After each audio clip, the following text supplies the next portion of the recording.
All right, hello there. My name is Lindsay Norman, and today we get to talk about what I would consider to be the single most important skill to develop if you are going to grow in network marketing, if you want to grow a network marketing business, and that skill is inviting, okay? Now, that might not seem like a very big deal to you, but the reality is if you are going to grow a network marketing business, you need to learn how to invite to pretty much everything. You need to learn how to invite to have a one-on-one conversation.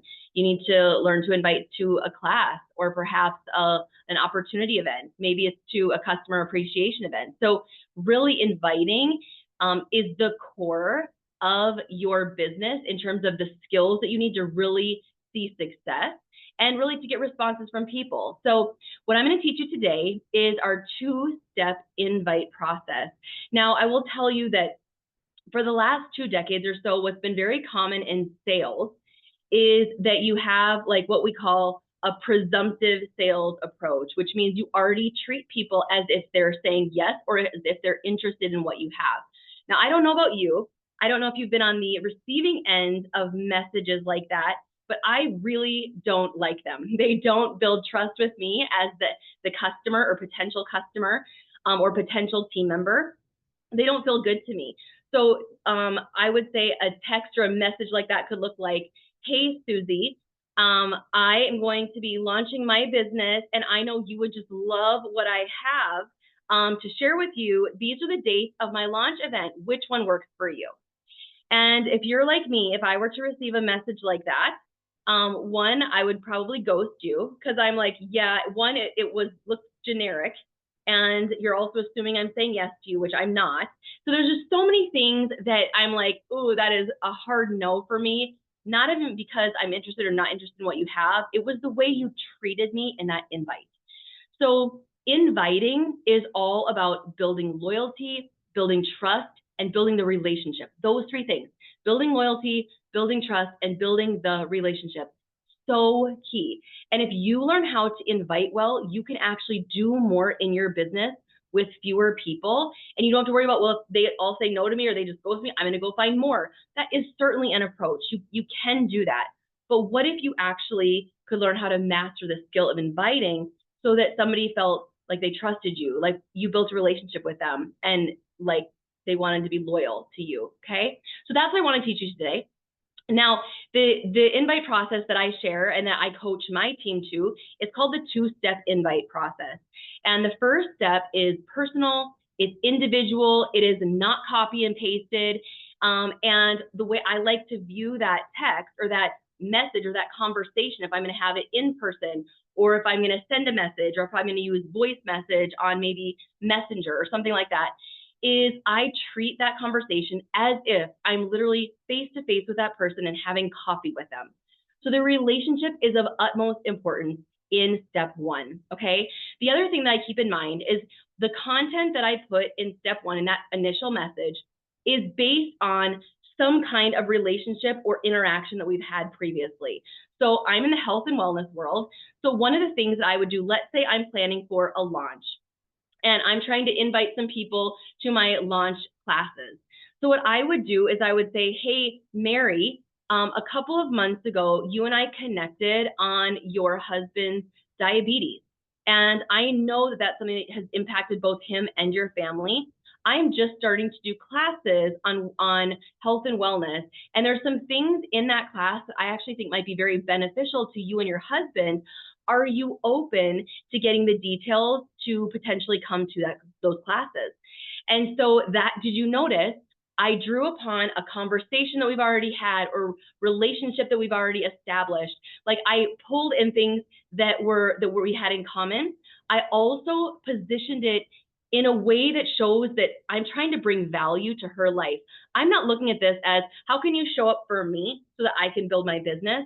I'm looking at this as how can I bring value for you? And so the reason why I think this could be a potential value for you is because of X, Y, and Z that you shared with me or that we've connected on previously, okay? So you really want to make sure that that first message is personal and individual. That message could not go to anybody else because it really just deals with you and that person and maybe their circumstances. Now, the other important aspect of step number 1 is that you always finish that message with a question. And the question is really simple. Are you open to, and then you can finish that. Are you open to having a conversation about that? Are you open to getting the details about those classes? Are you open to looking at the business, right?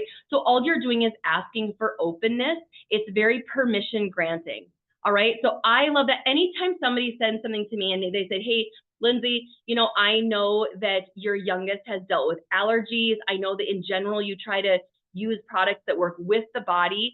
I'm not sure if that has resolved yet for your son, but I have a couple of products that I've been using or that our family has been using. And I actually think that you might have some here that could be some options for you with your son. Are you open to learning more? If somebody sent that to me, I'd be like, I would have a really hard time saying no to that, right? And really all they're asking for is openness. That's all they're asking for. So that's what I would say is step number one. By the way, inviting is going to take you a little bit of time. It's not something that you'll get done in 5 minutes. I know in general, there is this idea that I'm just going to mass text 100 people, or I'm going to send out a mass email, or I'm going to post on my social media because I have 2,000 followers there. So I'm going to have like 100 people coming. I promise you're not. The best way to invite is something individual and personal, whether it's a phone call. If you do use something like Messenger, I would absolutely use your voice, because remember, this is as if you were having a conversation with them, like having coffee, okay? So the more personalized, the better. You're drawing on experience. You're closing with a question that's asking, are you open to? And then when they respond, by the way, you guys, when you take this approach, very few people are going to ghost you. Very few people are going to say no. Now, are you going to get some no's and ghosts? Yes, but not nearly as many as if you were like, hey, I'm launching a new business, or I'm doing this opportunity event. I think you'd be amazing. These are the dates and times. Which one can you come to? Like, I would ghost you in a heartbeat. Like I said, I don't even care what you'd be selling. I wouldn't be looking at it because of the way that you communicated to me. Okay, so that is step number one. Now, when they say, sure, yes, send me more information. Yes, I'd love to support you. Yes, I'd love to come. The second message, you can have it be a copy and paste message, because at that point, all that is are the details. It would be like, okay, my launch classes or my classes are these couple of dates this month, or yes, our next 2 opportunity events are here and here, or yes, our customer appreciation event is on this date at this time. And when I send that copy and paste message, you guys, with the details, I always say, I would love to see you there. Let me know if this date and time works for you, or if any of these dates and times work for you. Okay, so I just build that into that copy and paste message, but I've already done the personal work ahead of time. So 2-step invite process. First step is personalized, individual, as if you're having a coffee time together. You're drawing on experience. You're finishing with the closing question, are you open to? And then you can finish that.